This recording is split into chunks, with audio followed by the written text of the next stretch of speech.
Hello student, कैसे हो आप सभी। तो आप सभी का स्वागत है स्पार्क इंस्टीट्यूट के ऑफिशियल यूट्यूब चैनल पे। मैं दीपक आप सभी का स्वागत करता हूँ। तो बेटा, जैसा आप सभी को पता है कि हमारा जो बैच चल रहा है, ये हमारा बैच कब से चल रहा है? 26 जनवरी से चल रहा है। क्लासेस की टाइमिंग क्या है? सुबह 10 बजे से 12 बजे। सारा शेड्यूल आपको बता ही दिया गया है। ये जो बैच है ये किसके लिए इम्पोर्टेंट है? ऑल जेके एसएसबी एग्ज़ाम को के लिए बहुत इम्पोर्टेंट है। एंड स्पेशल फोकस और एनटी एंड पटवारी। जैसा कि आप सभी फैकल्टी को अब तक जान चुके हैं, आप मिल पढ़ भी रहे हैं सभी से, आपको अच्छा भी लग रहा है, बहुत अच्छा रिस्पॉन्स आ रहा है आप सभी का। तो इसी तरह अपना रिस्पॉन्स बनाए रखिएगा, ज़्यादा से ज़्यादा लोगों में शेयर कीजिए। स्पार्क इंस्टीट्यूट में अदर बैचेस भी चलते हैं, JK SSB banking, SSC, JK SSB JE, NDA, defence. अब तक लगभग 1100 प्लस सिलेक्शन हो चुके हैं। तो जो भी बच्चे इंटरेस्टेड हों ऑफलाइन या ऑनलाइन के बारे में, वो इस नंबर पे कांटेक्ट कर सकते हैं।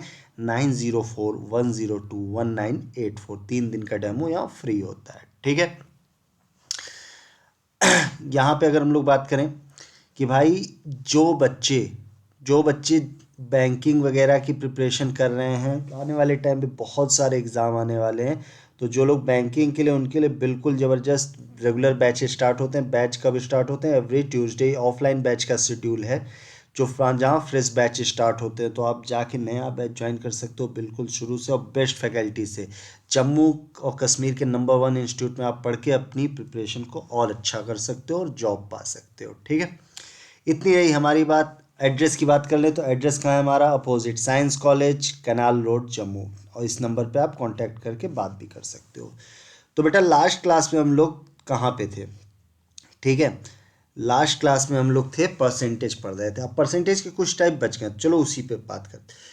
जैसे क्वेश्चन है, a person can save 25% of his income if his income increase by 20% and still he save the same amount as before the percentage increase in his expenditure. तो एक बात समझो यहाँ पे, किसकी बात कर रहा है? सेविंग की बात हो रही है, इनकम की बात हो रही है, और एक्सपेंडिचर। दिमाग ये लगाओ, इनके बीच रिलेशन क्या होता है। तो हमको एक बेसिक सी चीज़ पता है कि जो इनकम होती है, ठीक है, वो किससे मिलकर बनी होती है? एक्सपेंडिचर और सेविंग। हम ये कह सकते हैं इनकम में से अगर एक्सपेंडिचर घटा दे तो सेविंग के बराबर होगा। आप कहोगे बिल्कुल होगा। तो यहाँ पे ओरिजिनल केस की बात करते हैं। क्या कहता है? A person can save 25% of his income. भाई साहब को अगर 100 रुपये मिलते थे तो ये क्या करते थे? 25 रुपये बचा लेते थे। 25, इसका मतलब 100 में से अगर 25 रुपये बचा रहे हैं तो खर्च कितना कर रहे होंगे? तो आप कहोगे सर 75। ये आ गया। नई कंडीशन की बात करते हैं। नई कंडीशन में कह रहा है if his income increase by 20%। भाई यहाँ से क्या हो रहा है? 20% का इंक्रीमेंट हो जा रहा है। 100 का 20% कितना हो जाएगा? आप आराम से बता सकते हो, बस 20।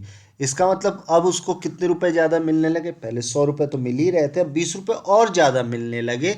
इसका मतलब अब उसकी इनकम हो गई 120 रुपये, ठीक है। कहता है still he save the same amount. अभी भी वो उतना ही धनराशि बचा रहा, उतने ही पैसे बचा रहा। पहले भी 25 रुपये बचाता था, अभी भी उतने ही बचा रहा। इसका मतलब 25 बचा रहा है। अब भाई साहब तुमको मिल रहे हैं 120 रुपये, लेकिन तुम बचा रहे हो 25 रुपये। खर्च कितना कर रहे हो? तो तुम कहोगे सर 125 में से 20 घटा दो, कितना आ जाएगा? 105 रुपये। ये आ गए आपकी एक्सपेंडिचर। अब बेटा एक बात बताओ, आप पहले यहाँ पे 75 रुपये खर्च करते थे, अब कर रहे हो 105। तो कुछ बढ़ा हुआ दिख रहा है? आप कहोगे बिल्कुल बढ़ा हुआ। तो यही क्वेश्चन पूछा है कितना परसेंट। तो परसेंट क्या होता है? रिजल्ट अपॉन ओरिजिनल, यही होता है, इनटू 100। रिजल्ट क्या होता है? डिफरेंस। 75 से 105 पे गए तो कितना बढ़ गया? तो आप कहोगे यहाँ से 30 बढ़ गया। ये 30 रुपये कहाँ से बढ़े हैं? ओरिजिनल वैल्यू कहाँ है? जहाँ से वैल्यू बढ़ रही होती है। तो बेटा यहाँ 75 से बढ़ रही, तो ओरिजिनल कितना? 75 इंटू 100% कह सकते हो। अब यहाँ से अगर काटोगे तो ये कितना आ जाएगा? 5 दूनी 10, ये 25 से काटते हैं डायरेक्ट, क्यों इतना लफड़ा करें। 25 चौक 100, 25 तियाँ 75, 3 दाम 30, कितना आ जाएगा?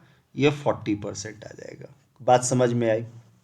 तो इनकम एक्सपेंडिचर वाले क्वेश्चन हम ऐसे कर सकते थे, कोई दिक्कत की बात नहीं है। ठीक है, चलो एक और देखते हैं, या एक बार फिर से समझा देता हूँ, पहले एक बार समझ लो। क्वेश्चन क्या कह रहा था? अ person can save 25% of his income. एक व्यक्ति जो अपनी आय का 25% बचा लेता है। अगर उसकी इनकम 100 रुपये थी, 100 रुपीज़, तो 25 रुपीज़ वो सेव कर रहा है। इट मीन्स वो खर्च कितना कर रहा है? 75 रुपीज़ कर रहा है। If his income increase by 20%, अगर उसकी इनकम 20% बढ़ गई, पहले अगर 100 रुपीज़ थी तो 20% बढ़ने के बाद कितनी हो जाएगी? 120 हो जाएगी।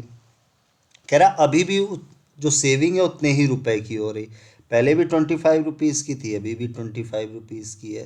तो इसका मतलब 120 पाके आप 25 रुपीज़ बचा ले रहे हो, तो इसका मतलब खर्च कितना कर रहे हो? 105 रुपीज़। अब आपसे पूछा है कितने परसेंट एक्सपेंडिचर बढ़ा।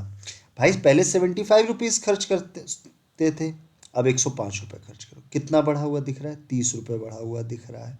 तो यहाँ से हम कह सकते हैं कि भाई 30 रुपये बढ़े हैं कहाँ से? 75 से। तो 30/75 इंटू 100%, कैंसिल आउट करके सॉल्व करने पर कितना आ जाएगा? 40% का इंक्रीमेंट आ जाएगा। क्लियर है इतनी बात? चलो इसको देखते हैं।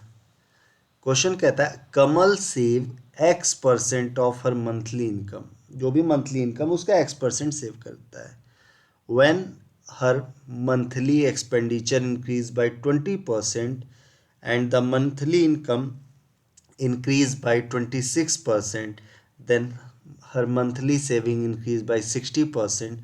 What is the value of X? बहुत अच्छा क्वेश्चन है। ठीक है, देखो बात समझो यहाँ पे। ये जो बंदा है कमल या बंदी है, X% क्या करता है? बचा लेती है। When her monthly expenditure increase by 20%, 20% को क्या लिखते हो? दिमाग यहाँ लगाओ, 1/5। और मंथली इनकम, ये एक्सपेंडिचर है, इनकम की बात करोगे तो कितना हो जाएगा? Monthly income 26%। ये इसको सॉल्व करेंगे तो 26/100, तो 13/50 आ जाएगा। एंड यहाँ सेविंग 60%, 3/5। ठीक है। अच्छा एक बात बताओ, यहाँ से मैं ये फंडा कह सकता हूँ, देखो अच्छा क्वेश्चन है, ध्यान समझना। इनकम इज इक्वल टू क्या होता है? एक्सपेंडिचर प्लस सेविंग, ये होता है।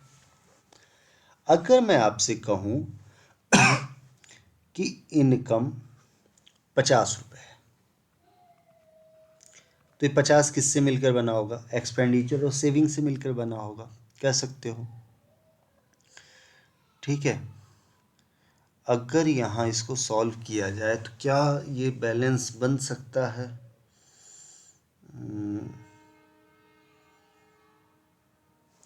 अगर मैं यहाँ पे 5 का मल्टीप्लाई कर दूँ, 5×5 = 25, नहीं 5×25, यहाँ भी 5 का कर दूँ 15, और ये 25। हाँ बिल्कुल बन सकता है। देखो ये एक्सपेंडिचर 25 और सेविंग 25। ठीक है, अब अगर यहाँ पे आपसे कह रहे हो कि इनकम 13 रुपये बढ़ गए, तो इनकी 13 रुपये बढ़ने के बाद कितना हो जाएगा? 63। आप यहाँ पे कह रहे हो एक्सपेंडिचर 25 में 5 बढ़ गया, कितना हो गया? आप यहाँ कह रहे हो 30, और यहाँ सेविंग कितनी हो जा रही? 25 और 15। गलत है, गलत है, कुछ गलत है। 40, 1 मिनट देखना पड़ेगा।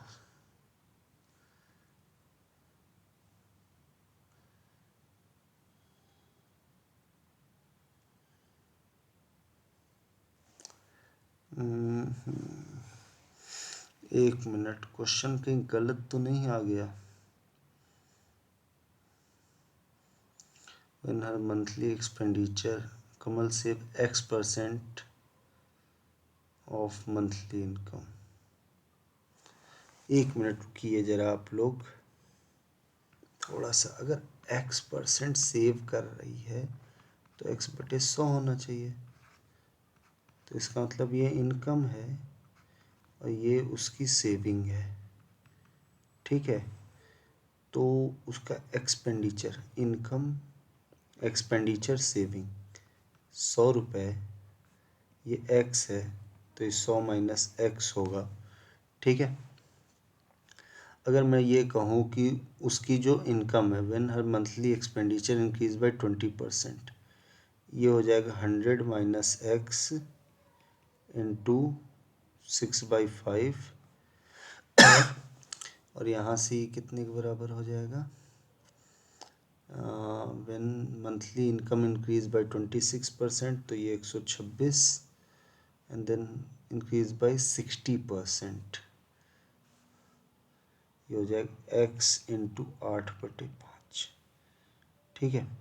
तो यहाँ से अगर इसको सॉल्व किया जाए तो 126 इज इक्वल टू, ये चीज़ लिख सकते हैं हम लोग 100 minus x into 6/5 plus 8x/5, 126 into 5 होगा, सॉरी ये 5 होगा, ये 600 minus 6x plus 8x। 1 minute आप लोग रुक जाना, 5×6 30, 5 दूनी 10, 10 3 13, 5 एकम 5, 630, ठीक कर रहे हैं ना, 5×6 30, 5 दूनी 10, 3 13, 5, ठीक है। ये 600 प्लस 2x, हाँ सही है, आ गया क्वेश्चन, आ गया आंसर। देखो कॉन्सेप्ट क्लियर रखो, आंसर सारा आएगा। देखो समझाता हूँ आपको, जो सेविंग है, सेविंग किससे की जाती है, इनकम से की जाती है ना। क्या कहता है, Kamal save x% of her monthly income, जो भी मंथली इनकम है उसका x% ये सेव करती है। तो x% मतलब x/100। अगर उसकी इनकम 100 रुपये थी तो कितना सेव कर रही थी, x रुपये सेव कर रही थी, ठीक है। यहाँ पे हम कह सकते हैं अगर 100 रुपये था, x रुपये वो सेव कर रही थी, तो खर्च कितना कर रही थी, 100 माइनस एक्स।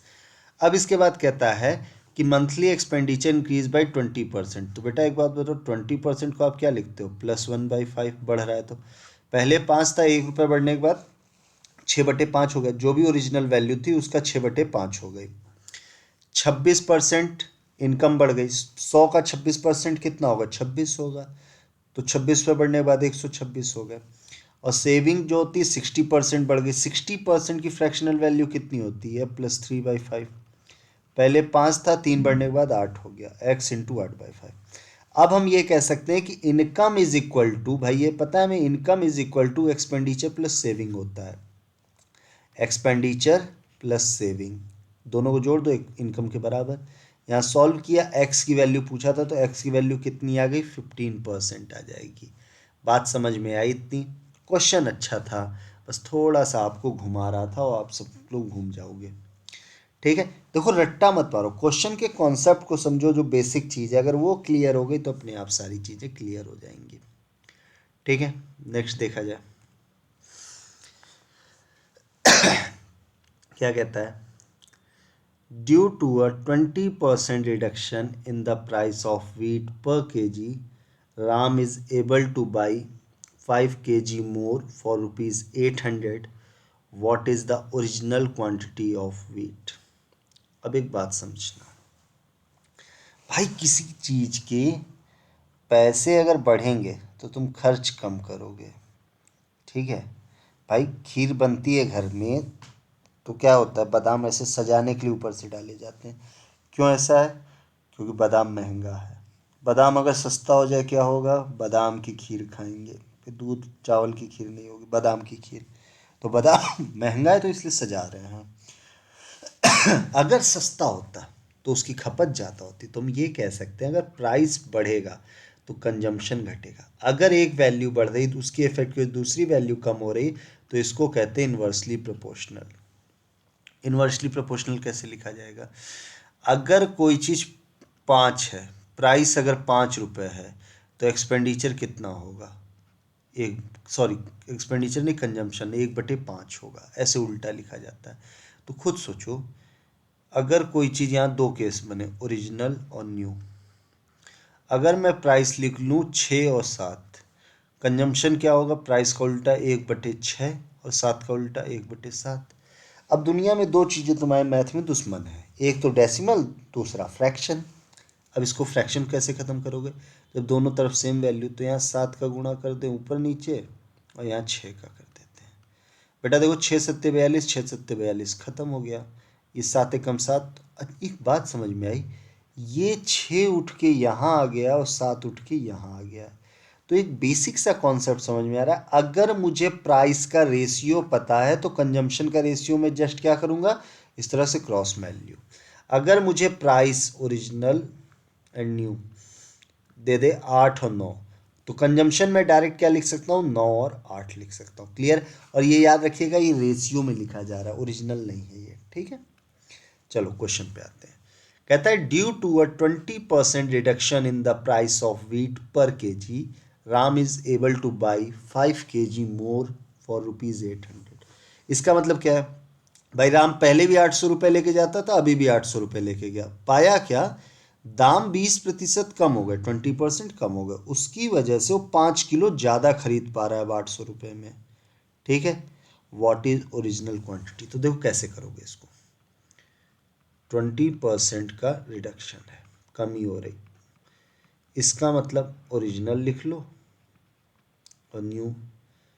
प्राइस अगर पहले 5 रुपये था तो अब 1 रुपये की कमी हो रही, कितना हो जाएगा, 4।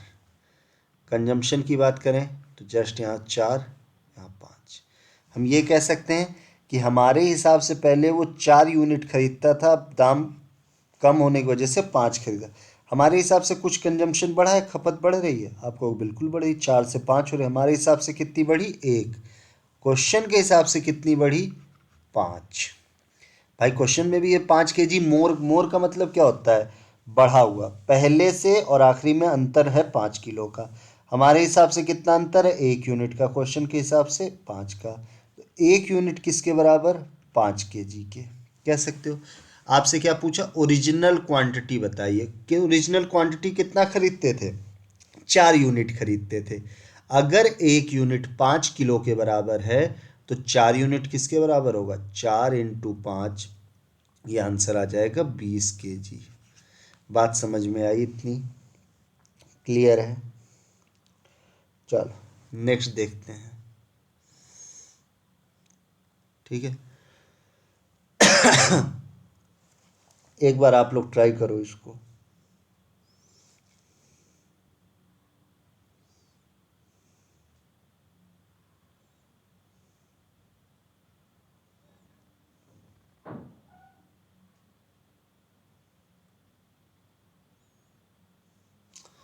पढ़ लिया सबने, एक बार मैं भी समझा देता हूँ, एक स्टेप और बढ़ा दिया।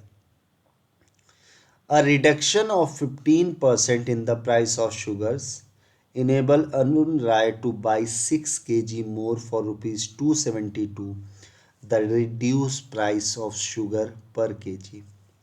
भाई प्राइस क्या होता है, प्राइस कैसे पता चलता है। भाई अगर आप 100 रुपये लेके गए थे, उसमें 5 किलो सामान खरीद के ला रहे हो, तो उसका प्राइस कितना रहा होगा, आप कहोगे सर 100/5, इट मीन्स 20 रुपीज़ पर केजी, ऐसे लिखते हो ना, ₹/kg। तो अगर मुझे प्राइस निकालना है तो मुझे ऑलरेडी पता है कि वो 272 रुपये लेके गया है, रुपए मुझे पता है, बस मुझे ये पता चल जाए कि जो नया वो सामान खरीदा उस कितना किलो खरीद रहा है, ये पता बस चल जाए। नया सामान कितने किलो खरीदा है, बस 272 में भाग लगाएंगे, आंसर आ जाएगा। तो हमें नया खपत निकालना है, नई कंजम्पशन।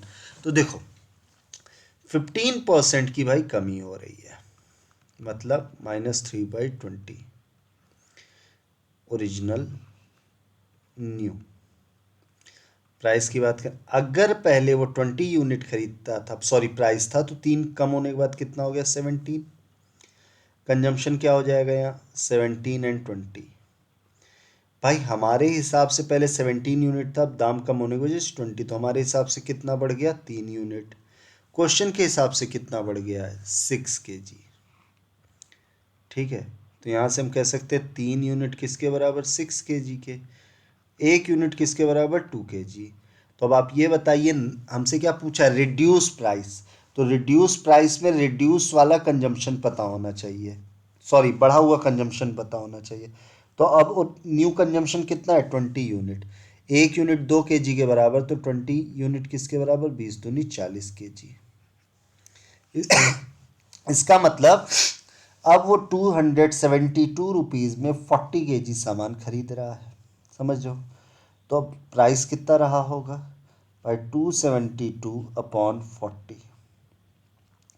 यहाँ से इसको सॉल्व कर लीजिए, 4 से काटोगे, 4 अट्ठे 4 छंग 24, और यहाँ से 3 2 4 अट्ठे 32, ये जीरो हटाओगे तो 6.8, तो ये कितना आ जाएगा, 6.8 रुपीज़ पर kg।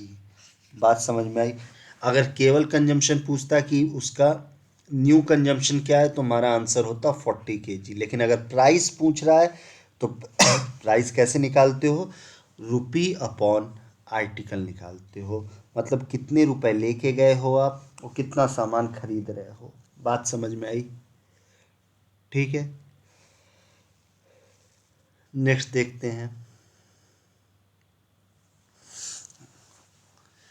If the radius of a circle is increased by 23%, then what percentage will its area increase? अब एक बात समझो, यहाँ पे एरिया क्या होता है, एरिया ऑफ सर्कल πr²। तो जब भी इस तरह का क्वेश्चन आ जाए, वॉल्यूम में आ सकता है, एरिया में आ सकता है, तो जो कांस्टेंट हो उसको मत देखना। कांस्टेंट क्या है, पाई, पाई का मान हमेशा एक ही जैसा, तो इसको नहीं देखना। बच कितना गया, r²। r² को ऐसे सोच सकते हो, 2 बार अगर r×r कर दें तो एरिया बन जाएगा। पाई अपनी जगह पे फिक्स है, समझ में आए। तो देखो 23% है, 23% की फ्रैक्शन वैल्यू कितनी होगी, 23/100 ही होगी। क्लियर है।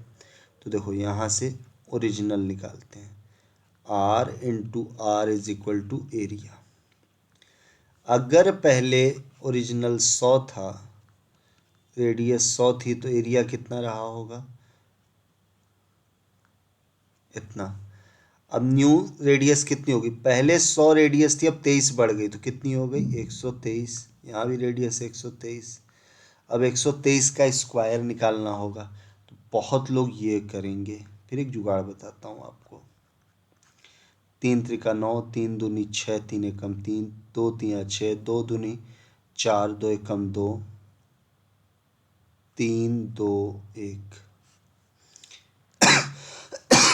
6×6=12, 4×6=4, 10×10=11, 5, इतना आ गया। लेकिन अगर थोड़ा सा दिमाग लगा लेते तो डायरेक्ट निकाल सकते थे। 123 का स्क्वायर ही तो कर रहे हो, 23 का स्क्वायर कितना होता है, 529, 29 लिख लो, 5 कैरी कर देना। 100 से कितना अधिक है, 23, 5 और जोड़ दो, 23 23 46, 5 51, ये यहाँ आ जाता। देखो ये स्क्वायर करने की ट्रिक है, अगर आप लोग कहोगे तो मैं अलग से ज़रूर करा दूंगा, ठीक है। तो 123 × 123 कितना हो जाएगा, दिस इज़ 15129।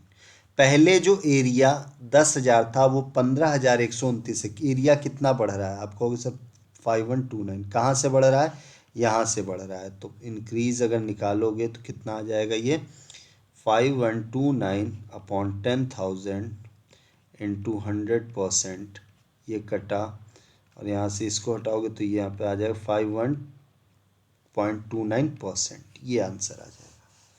बात समझ में। एक तरीका तो ये था, दूसरा तरीका भी समझ लो।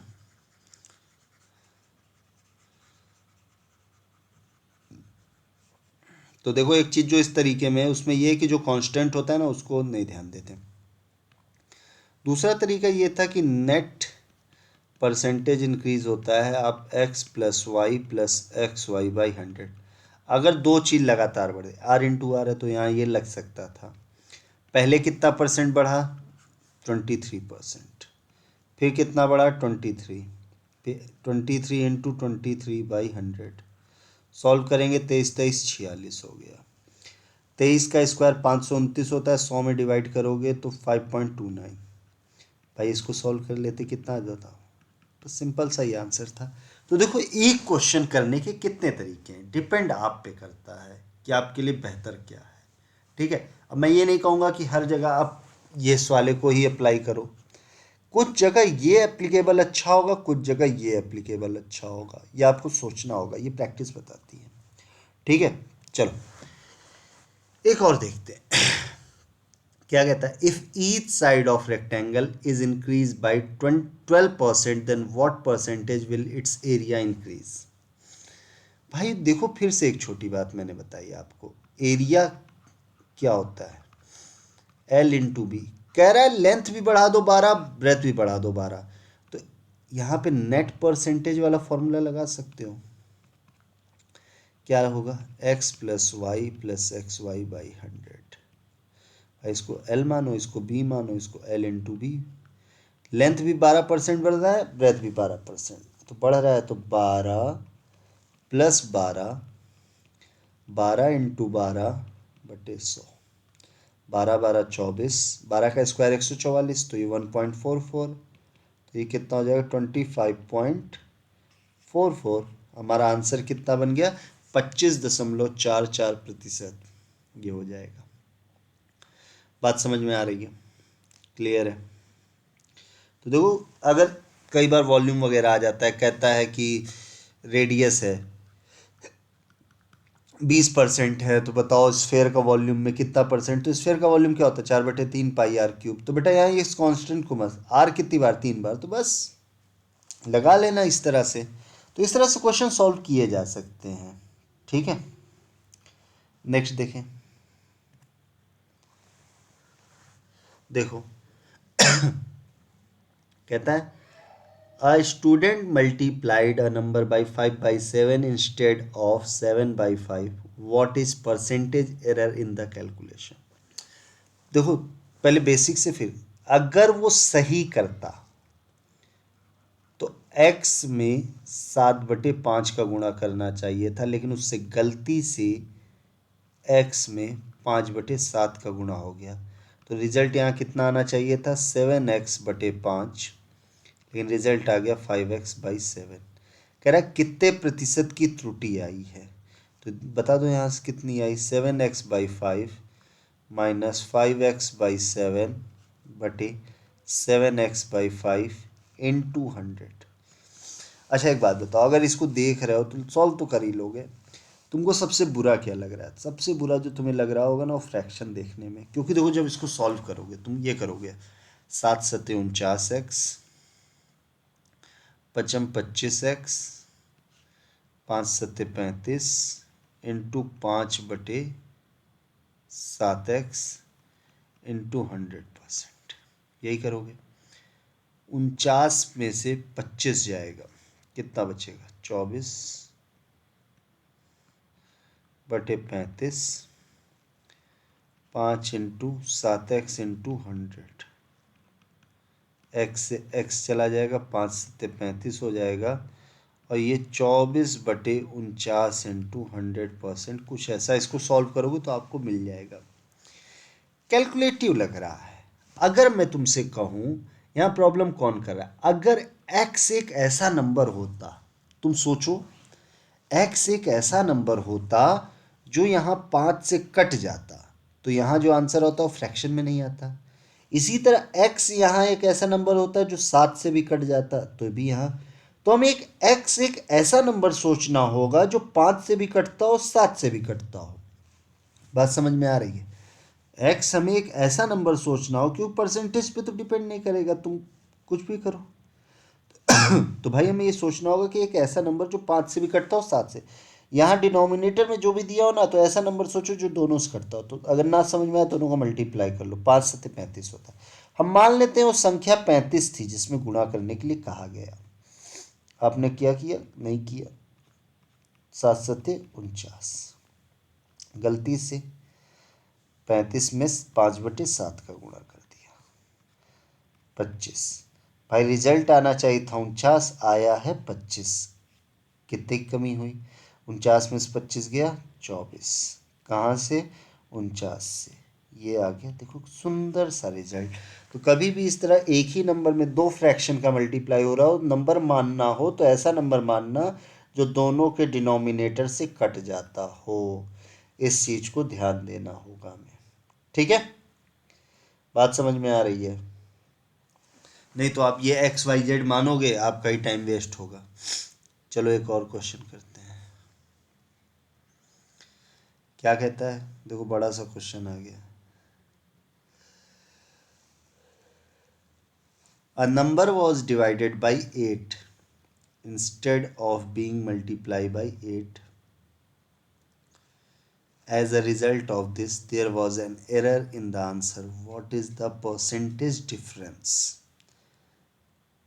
in the answer due to this miscalculation? देखो, एक संख्या डिवाइड हो गया 8 से, मान लो x में डिवाइड हुआ किसका, 8 से। या आप ऐसे लिख सकते थे, इसको दिमाग ऐसे लगाओ, ये गलती से, और सही क्या होना चाहिए था, x में 8 का मल्टीप्लाई। ठीक है, अब बेटा एक बात बताओ, क्या x लेना तुम्हारे लिए सही है? दिमाग में सोचो तो कहो नहीं भाई। यहाँ डिनोमिनेटर में 8 है और यहाँ डिनोमिनेटर में 1 है। 8 एकम 8, तुम संख्या क्या मान सकते हैं, तुरंत 8 मान सकते हैं। 8 में 1/8 का मल्टीप्लाई करना था, तो आंसर कितना था, 1। लेकिन भाई हमसे हो गई गलती। ठीक है, नहीं ये गलती वाला है और ये सही। तो 8 इंटू 8 64, आना चाहिए था रिजल्ट 64, आ गया है 1। क्लियर है? तो भाई हमारा रिजल्ट कितने क्या कह रहा है, what is the percentage difference in the answer. ठीक है, तो भाई एक बात बताओ, 64 में से 1 गया 63। ठीक है, तो यहाँ पे अब 63 बटे कितना हो जाएगा, 64 इंटू 100%। ये आपका परसेंटेज डिफरेंस आ जाएगा। 2 पॉइंट पे निकालना है, आप निकाल सकते हो। फिर से देखो, फिर से मैं कह रहा हूँ, अगर एक ही नंबर दिख जाए दो बार मल्टीप्लाई करते हुए फ्रैक्शन में, तो आप एक ऐसा नंबर मानना जो डिनोमिनेटर से इस तरह से कट जाता हो। बात समझ में आई? ठीक है, चलिए चलो नेक्स्ट क्वेश्चन देखते हैं।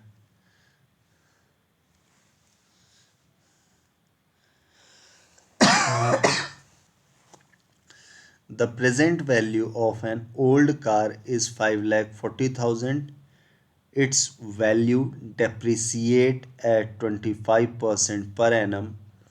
What was its value 2 years ago? ठीक है, तो यहाँ पे देखिए, कह रहा है कि जो प्रेजेंट वैल्यू है 5,40,000 है और हर साल 25% की कमी हो रही है। What was it's value 2 years ago? तो बेटा देखो, इस तरह क्वेश्चन करने का सीधा तरीका, 25% को फ्रैक्शन में क्या लिख सकते हो, 1/4, कमी हो रही तो यहाँ, अगर पहला 4 यूनिट था तो 1 की कमी के बाद 3, फिर 4 था, फिर 3। क्यों मैंने 2 बार लिया, क्योंकि यहाँ 2 साल पहले की बात हो रही है। ये ओरिजिनल वैल्यू है, ये न्यू वैल्यू है। ठीक है, 4 चौक 16, 3 त्रिका 9। अगर उसकी वैल्यू पहले 16 थी तो अब घट के 9 बची 2 साल के बाद। हमें ये पता चला, हमारे हिसाब से इतना है। क्वेश्चन के हिसाब से कितना है इस समय प्रेजेंट वैल्यू, 5,40,000। हमारे हिसाब से प्रेजेंट वैल्यू 9 यूनिट। 9 किसके बराबर, 5,40,000 के बराबर। 1 यूनिट किसके बराबर, 9 छंग 54, 1 यूनिट 60,000 के बराबर। तो यहाँ से हम 16 यूनिट की वैल्यू, क्योंकि हमसे 2 साल पहले की वैल्यू कितनी थी, हमारे हिसाब 16 यूनिट थी, 16 किसके बराबर, 60,000 इंटू 16, 16 × 85, 16 छंग 96, कितना आ जाएगा, 9,60,000 रुपये। ये आंसर आ जाए। कभी भी इस तरह का क्वेश्चन हो, आपसे प्रेजेंट दे के पहले की वैल्यू पूछ सकता है, या कहेगा कि प्रेजेंट की वैल्यू दे के 2 साल बाद की। आपसे क्वेश्चन अगर यही कह देता कि उसकी इस समय की वैल्यू 5,40,000, अगर वो कह देता प्रेजेंट वैल्यू 5,40,000 है, 2 साल बाद की वैल्यू बताओ, तो प्रेजेंट वैल्यू तुरंत हम 16 किसके बराबर मान लेते, 5,40,000। 2 साल बाद की वैल्यू, तब ऐसा कुछ करते। बात समझ में आ रही है? तो इस तरह से क्वेश्चन ये सॉल्व हो सकते हैं। आज की क्लास यहीं तक रखते हैं, फिर इसके आगे अगली क्लास में कंटिन्यू करेंगे। चलिए, थैंक यू।